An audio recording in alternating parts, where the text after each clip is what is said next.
My name is Jill Phillips and I'm the creator of Whose Shoes, a popular approach to co-production.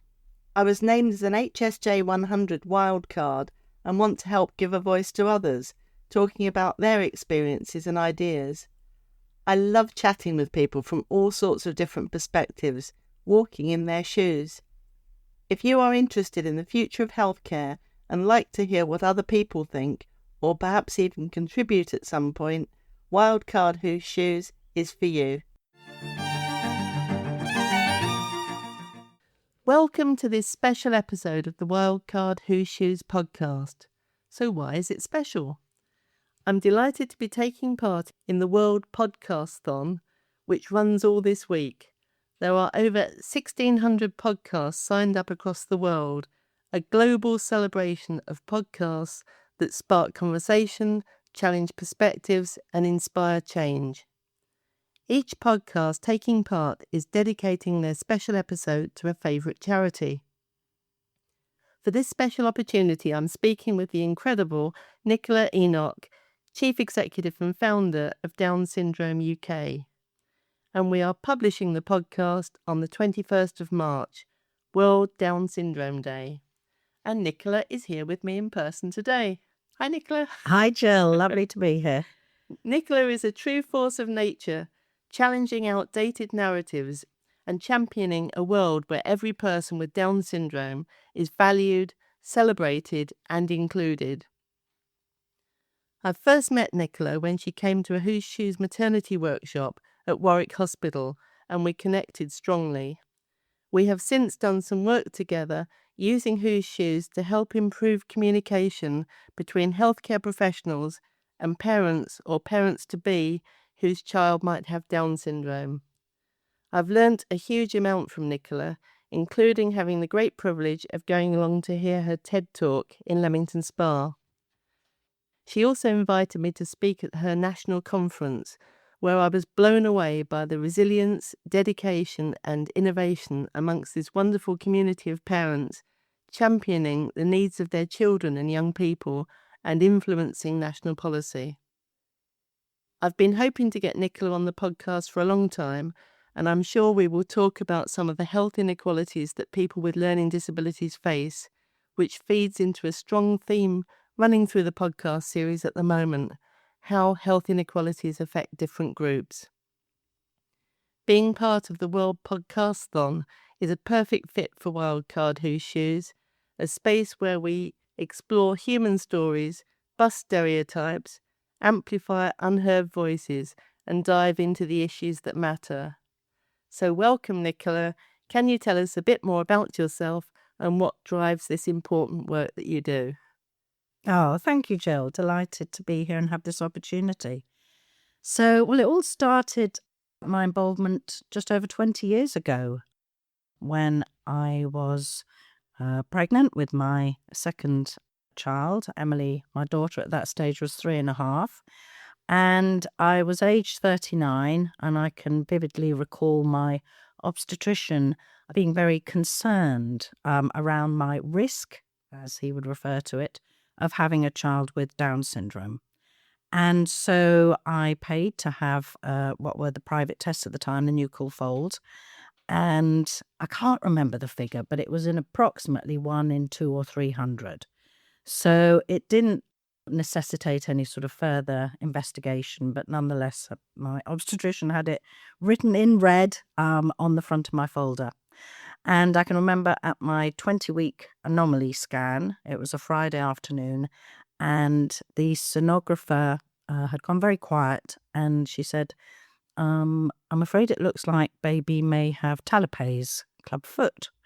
And she said, we think, that can be indicative of a chromosomal abnormality such as Down syndrome. And I remember being so scared and worried, and the screening midwife came in and I was crying and she consoled me. But she said, don't worry, we can get it sorted. I'll book you in for an amniocentesis next week. And I don't really remember being asked. It was very much the sort of default process. And so I went home that weekend and obviously jumped on Google. And I decided I felt I could cope with baby having talipes. I thought, maybe corrective surgery, that physio may help or whatever. I didn't really know a lot, but I felt I could manage. But for a baby to have a learning disability such as Down syndrome, which I really felt sort of had a lot of stigma and prejudice around, I really didn't want to be that parent. And prior to Emily, I should say, I'd had 4 miscarriages. Right.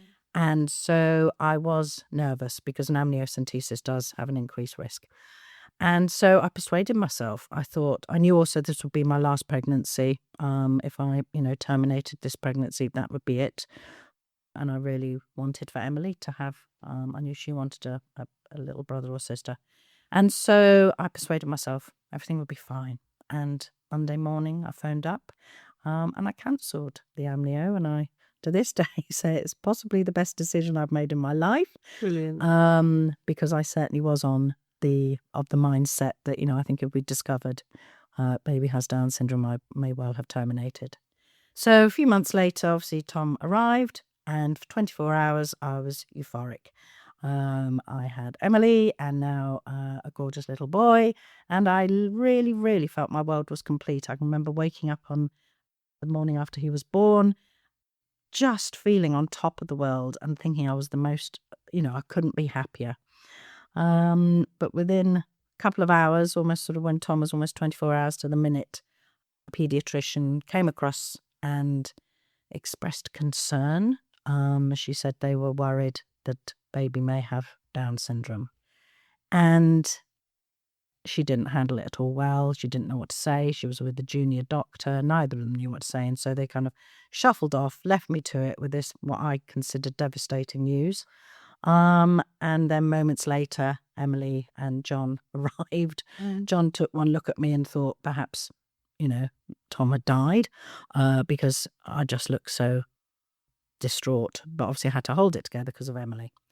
So briefly, I had a torrid time, a time when I craved information. And this was in 2004, so pre, accessing everything on my phone.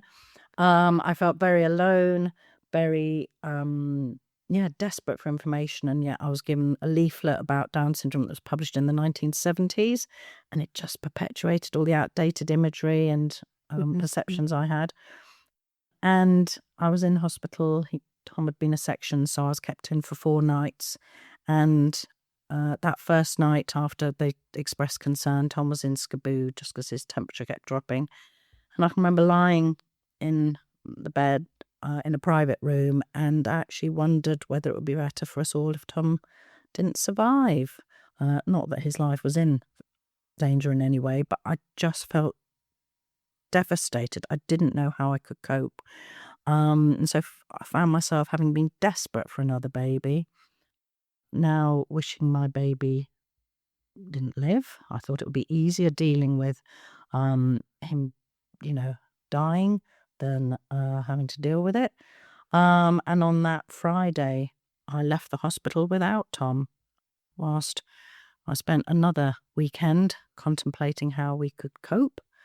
And we considered having him adopted. And once again, Monday morning was eventful, and we went and picked him up from the hospital. And hand on heart, have not for one moment ever regretted that decision, because I've gone on to discover there was never anything wrong with Tom. It was my attitudes, my understanding or lack of understanding, my genuine ignorance about Down syndrome. I'd never met anyone with the condition, and yet here I was, I'd rejected my son twice. So I had a really difficult time. I craved information, what our lives might look like. I was terrified. I thought we'd be overwhelmed by Tom's condition, that we'd almost never leave home, that we wouldn't go on holiday, and Emily her life was also going to be tarnished in some way. And obviously, I've gone on to learn just how wrong I was. Having a child with Down syndrome does present challenges, but it's the positives far outweigh any of the negatives and the challenges.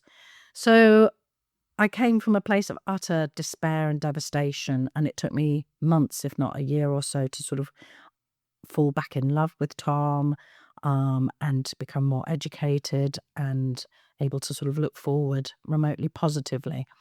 And I realised I needed to connect with other people in the same situation. I felt so desperately alone. All my friends were having babies, who were typically developing and wouldn't understand some of the worries and fears I had, and perhaps even the shame and feelings I felt.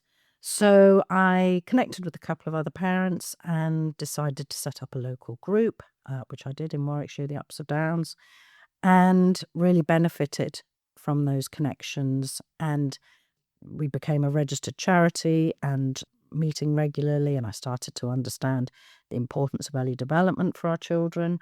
And so it just grew. And then I found myself sort of over the years comforting other new parents who were in a similar position to myself, desperately scared and upset. And I'd sort of go round and say, "You're going to be okay." But I was frustrated that this was carrying on. And so when was it? I think in about 2017, I'd been in contact with a local expectant couple, expecting a little boy via IVF.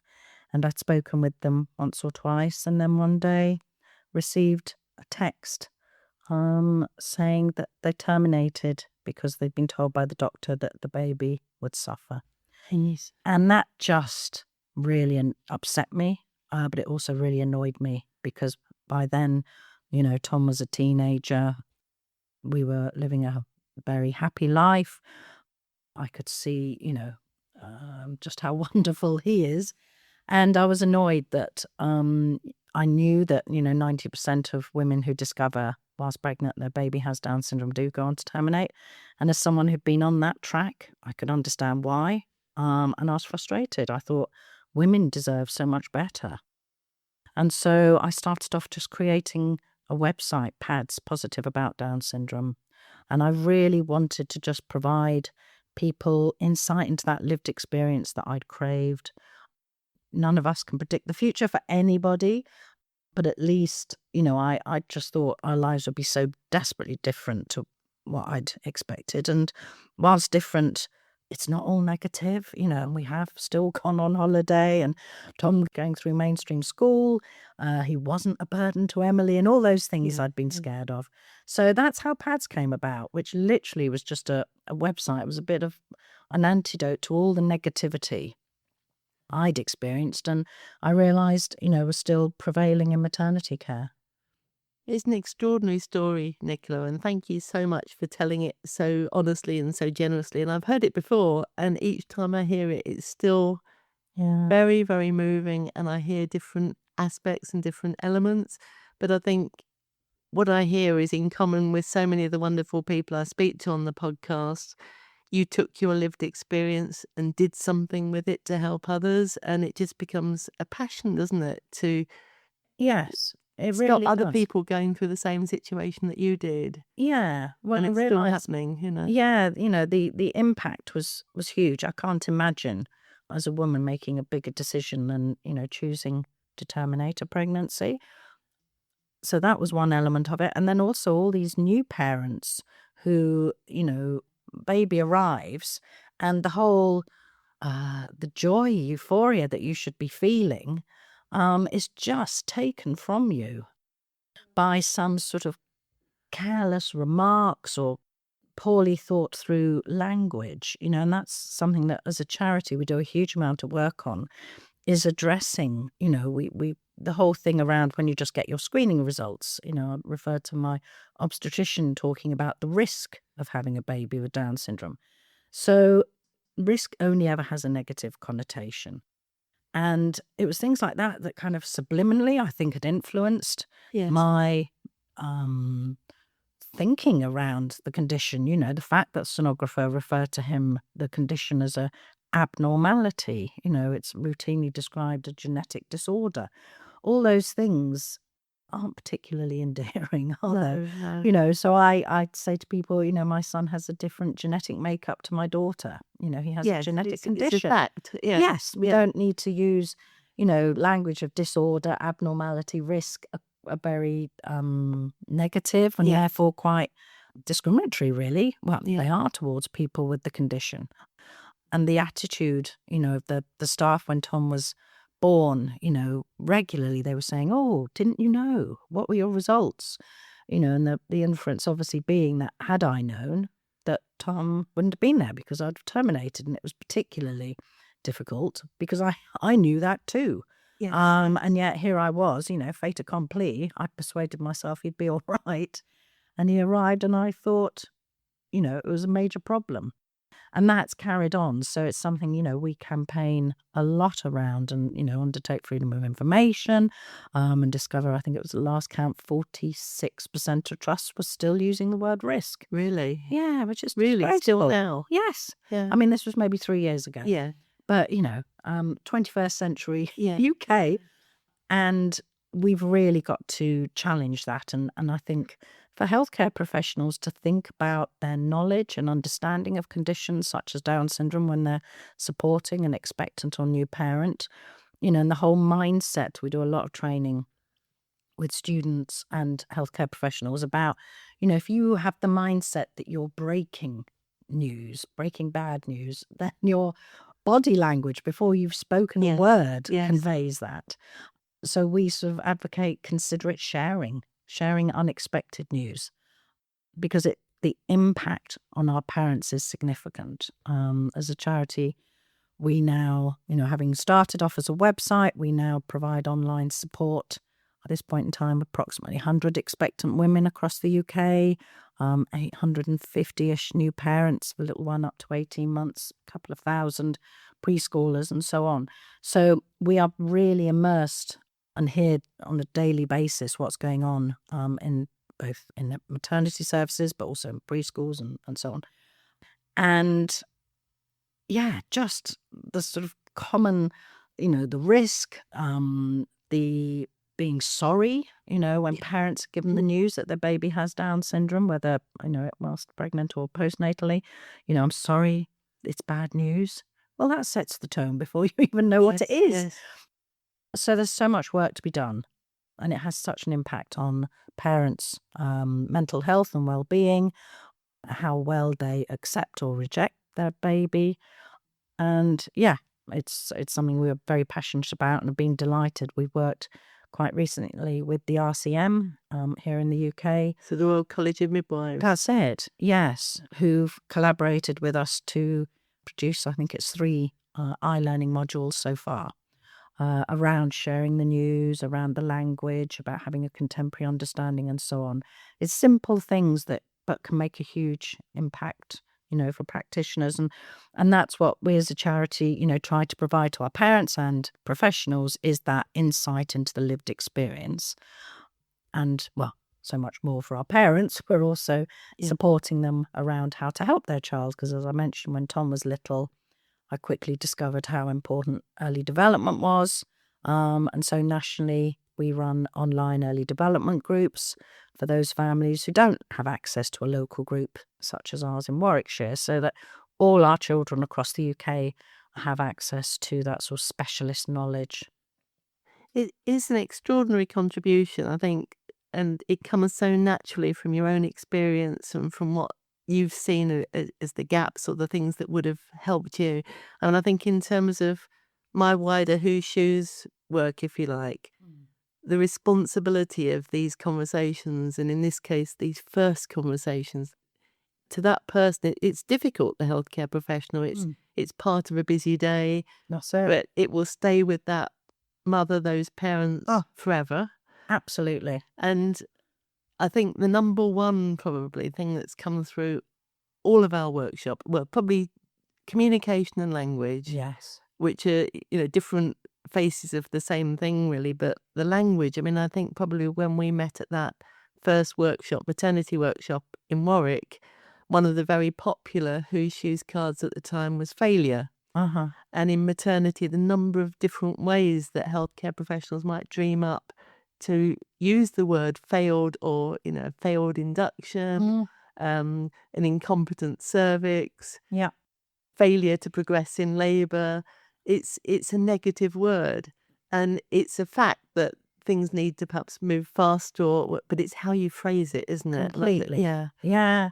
Oh, you can't underestimate the importance of language. Yeah. And I guess, when you're talking about people with Down syndrome, I think it often, it does reflect attitude.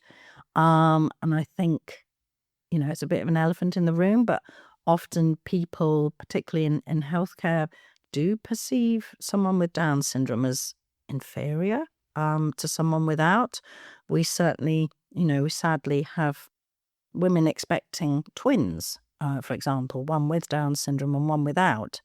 And, I know a few women who, go for their routine appointments and will have midwives and obstetricians sort of saying, oh, you're going to keep them both then? You don't want to get rid of baby A? And they are offered terminations repeatedly just because of a baby having Down syndrome. And I just find it, I find it deeply offensive, people with Down syndrome. And I'm frustrated as a woman that women's choices are being undermined and her sort of autonomy too. And that we shouldn't, I don't believe it's a healthcare professional's role to make that judgment. If there's no medical need, why women are being offered terminations just because of baby having Down syndrome. And I think, we need to really review that and consider the inequality around attitudes towards those with a disability. And twins, I mean, that's really shocked me. That's a different scenario. I haven't heard that before. And what conversation would that lead to later in life where you tell the other child, your surviving child, that actually you were a twin? What conversation would you build around that? It's scary. It really is scary that we kind of have this attitude. And I hope, as I've sort of made it clear, I don't have an issue with a woman choosing to terminate a pregnancy. Yes, it's a choice. That's absolutely a woman's choice. But I do have issue with healthcare professionals perhaps putting pressure on women, Or and that expectation. absolute expectation. To flip it that way, that's the expectation. It really is. That's the default. And women's choices are often undermined. We've done a lot of research around this and just publishing now with Warwick University about how women, who say, I'm continuing, I'm happy, and then, their choices are still undermined by saying, you sure? Oh, I've never met anyone before who's carrying on. And also those women find that they often fall between the net in that because the sort of healthcare professionals say, well, she's chosen to continue, she must be happy. She's not then given the support she needs. Right. It's like, well, you made your decision, on you go. So that's something, that needs to be considered. But certainly for us as a charity, it's a fabulous, we've created this community where expectant women can connect, with 90 or so others across the UK and discover that they're not the first nor the last who are scared and worried. And likewise for our new parents, when they reach us, we send them all a copy of our book, Nobody Told Me the Truth About Down Syndrome. Yes, we've got that on the table here today, aren't we? Got a copy here because you gave me that some time ago, and Excellent. Very informative and beautifully produced. Thank you. Happy book. Yeah, well, it's just, it's that insight. We worked hard to sort of make sure we got good representation, families with a whole range of experiences, discovering pre and post birth of those IVF, twins, firstborn, fifthborn. Yeah. And we also heard from grandparents, and a lot of dads contributed. And really importantly, we included people with Down syndrome whose voices are often perhaps not heard. I do find myself sometimes, I'm very mindful of, my son Tom never having to justify his existence. Yes. And I think that's, a fine line we have to tread sometimes for people with Down syndrome, that sometimes they almost have to sort of stand up and say, my life's good enough. And that should never be the case. And nobody told me that Tom would be a fitness instructor. I know. I've followed that story. Yes. We haven't caught up recently, and I've followed that with such joy, really, to see his dream come true. Yes. Yeah, well, that's it. When he was born, I was so scared. And I just immediately, the society's expectations were just lowered. I just, there was no sort of real role models or people with Down syndrome represented, in social media, on the television, in the press or anything. But that's changing enormously now. We have We've got lovely George Webster the on. fabulous George The Webster. fabulous George Webster. Yes. Who's on CBeebies as a Yes. presenter, which I think's really wonderful for our parents to sort of be able to put the telly on, for their young child with Down syndrome and other siblings perhaps, to watch, and there be a young man with Down syndrome presenting. And not just presenting, but with the biggest smile in the Yes. world and the most joy and the most enthusiasm. Yeah. It's just catching, isn't it? That's right. Yeah, I often think, people with Down syndrome are so poorly discriminated against, and yet, certainly with Tom, you wouldn't ever meet anyone who's less discriminatory himself. He always sees the good in people, and doesn't judge anybody. And yet people with Down syndrome sadly are so often judged and sort of written off and not given the opportunities and having the expectations that we have for other children and members of society. Yeah, I think we can learn so much from all sorts of difference and from people with Down syndrome. Perhaps what's important in life sometimes. We strip away some of our busyness or our expectations. Completely. I think that's one of the things our parents in time really value and go on to learn. Certainly I did that. We all worry about so much nonsense and sweat about the small stuff, that really when you do have a child, or from my experience, with Down syndrome, I just did focus. I slowed down. I wasn't rushing for the next milestone. And it can be tricky, when you're in your play school groups and NCT groups and so on, that little Johnny across the room's just spoken his first Japanese word or whatever. Yes, I'm sure it can. It can be difficult. I can remember definitely, feeling awkward and uncomfortable that other children were doing things that Tom was miles off doing. But when he did achieve those things, my goodness. Yes. The feeling of pride and the sort of celebration was all the greater, because I knew how he'd had to work for things. When you mentioned that Tom's recently qualified as a fitness coach, and we had a little graduation ceremony at his gym, and I invited his physiotherapy, who used to come to the house when Tom was a few months old, and was working with us to help Tom develop his gross motor skills, because most babies with Down syndrome are born with low muscle tone, hypertonia. And so I wanted her to see, here he is now lifting weights. Of all things. Exactly. Yeah. He's so physically strong. But nobody told me that when he was little. And that's a great example of the special people who believe in you, isn't it? Who believe in you and your child, of what they can achieve, rather than all the deficits that sometimes... That's right. It is about, I find in our community, it's about giving our young people the opportunities, having high expectations. I kind of say assume competence until proven otherwise, almost. But all too often, it's difficult. In education, we've expanded recently into providing more services to our families as their children now go to school. And that, I would say, you don't know what you don't know. And I think for a teacher who's perhaps never worked with a child with Down syndrome, it must be probably quite daunting. But I know that, with the right attitude, schools can generally make it work for our children to be educated alongside their friends and siblings and so on. But it is often about attitudes and expectations, and not, writing people off, I suppose. So tell us more about the training that you offer, because it seems to me that Down Syndrome UK, you're a small charity punching way above, using the fitness analogy, punching perhaps way above your weight in terms of the impact and the service that you provide. So what do you do, and what would you perhaps like to do more of? Thank you. Yeah, well, certainly our passion's still in maternity services, because we know how significant the impact can be. So we have a training manager, and we're very happy to work with maternity units across the UK, generally online nowadays, delivering. We have a lived experience training program. I should say we also do a lot of work in breastfeeding, because again, that's another area where there's a lot of sort of outdated perceptions, and we've undertaken research to show that our babies can breastfeed very well. So we have a breastfeeding supporter who also delivers training specifically around that. So we're really happy to connect with maternity units, any healthcare provider really in the UK, and also to provide our resources into maternity units so that parents have access. And then on the training, we also now work in education. So, Fantastic. yeah, preschools and primary schools. We have programs.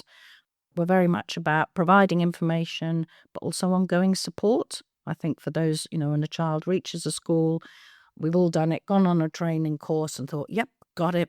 And then a month later, you're going, oh, how does that work? When you actually sort of try and implement a strategy or something and it doesn't quite go to plan. So in our education training, we have ongoing support as well. Brilliant. So then another aspect, health inequalities, we've touched upon, obviously, people with learning disabilities and sometimes the stigma or just the expectation that they won't do so well is an inequality in itself. But what about diagnostic overshadowing? How does that affect this community? Oh, a lot. Sadly. Yeah. It's a really common theme. So in our closed groups, we quite regularly will have parents commenting about how they've been to see the GP or or a health visitor perhaps, and asking for advice about a health issue for their child, and it's just so often dismissed really as being attributed to because the child's got Down syndrome. It's what one should expect. One particular example that arises a lot is in our community about we did a survey and somewhat over 3/4 of our children will suffer from constipation at some stage. Okay. And so many of the parents are reporting that the pediatrician or the doctors just saying, well, it's because babies, little ones got Down syndrome, that's to be expected. And they're not getting necessarily the right care and support. So there's another initiative we have. We have a toilet training program, Pants for School, and we work with continence specialist who, whilst also covers constipation because it is such a big issue, and at its worst, a few years ago, a young man with Down syndrome died from constipation. Terrible, yeah. Outrageous, utterly, awful. So it is something, and I've certainly experienced it with Tom. I can remember about, his gait, the way he walked. I remember sort of speaking to someone and they go, well, it's because he's got Down syndrome. I thought, really? What if he didn't have Down syndrome? What Yes. would you be saying to me then? And another time trying to get an appointment for an endocrinologist because Tom's quite short. And again, I was just not back, well, it's what we expect for people with Down syndrome. So, we do encourage and try to empower our parents by asking that very question, what would you be saying if my child didn't have Down syndrome? Yeah, What would the good treatment question. be? Yeah. Because, I know as a parent, you can often feel lacking in confidence when you go to see a specialist and they just say, well, that's because they've got Down syndrome. You go, oh, all right, really? And if you don't know any differently and you haven't got sort of statistics or evidence, you just accept things. So it's difficult, but sadly, it is a major health inequality for our community. And certainly, the statistics sadly prove that people with learning disabilities do die significantly younger than those without, from often preventable health issues. From the work that I'm doing, so that we were talking before we started about the work that I'm very proud of and really enjoying that I'm doing with Midlands Partnership Foundation Trust at the moment. So we are crowdsourcing scenarios. Nicola and I met at the maternity event where I think Whose Shoes is better known, obviously more established, but we're now crowdsourcing 300 new scenarios and 50 odd poems around children and families, joining things up better, which is a huge issue, all the sort of silo thinking, mental health issues, care experience children. So some people will have been following that. They're the modules that we've already completed and finishing up now and working even more closely with my good friend Yvonne Newbold, children with special educational needs, including disability, and also we're trying to cover neurodiversity. So it's an absolutely enormous topic. But I think, it's quite rewarding to hear that we're picking up quite a few of the issues that you've mentioned going along. And hopefully that will all help spark these in-depth conversations really about how it is for families and their day-to-day experience, and how healthcare professionals can get what I call the lemon light bulb moments, where they suddenly see, oh my goodness, that language that I used, or that way I just pinged an email off to somebody else, wasn't perhaps the most helpful thing I could have done at that point. That's it. Yeah, and I think it is simple things that can make big changes. I think our parents are often overwhelmed, certainly for a child with Down syndrome, the chances are they may well have extra health complications and needs. And parents so value the healthcare professionals who just take that bit of time also, to ask about the parent, how they're doing. Yes, To genuine signpost, yes, and to Yeah. signpost parents. I think peer support is huge. And we'll sometimes reach parents of, I don't know, a 6-year-old who's almost never connected with another family because they don't have a local support group, and they can come into our sort of community Yep. and benefit so much, by sort of being educated and informed around things, but also not feeling so alone all the time. And I think, often when we do training with healthcare professionals and, students and so on, it is, empower our parents. You can give your knowledge, but, signpost them to organisations, to charities such, as their local support groups, but the national ones, ourselves, who are able to also provide real meaningful support and so on. But yeah, back to healthcare professionals, see the individual Yes. beyond the label, beyond the diagnosis. Yeah, see the family. Oh, hugely. It makes such a difference. Yeah. Such difference. So I think, I mentioned Yvonne Newbold in passing, and I see a big similarity, and I think you've built a fabulous community. Yvonne's built a fabulous community about a specific group of children with needs that involve anxiety and perhaps really challenging behaviour. Absolute lifeline to those parents.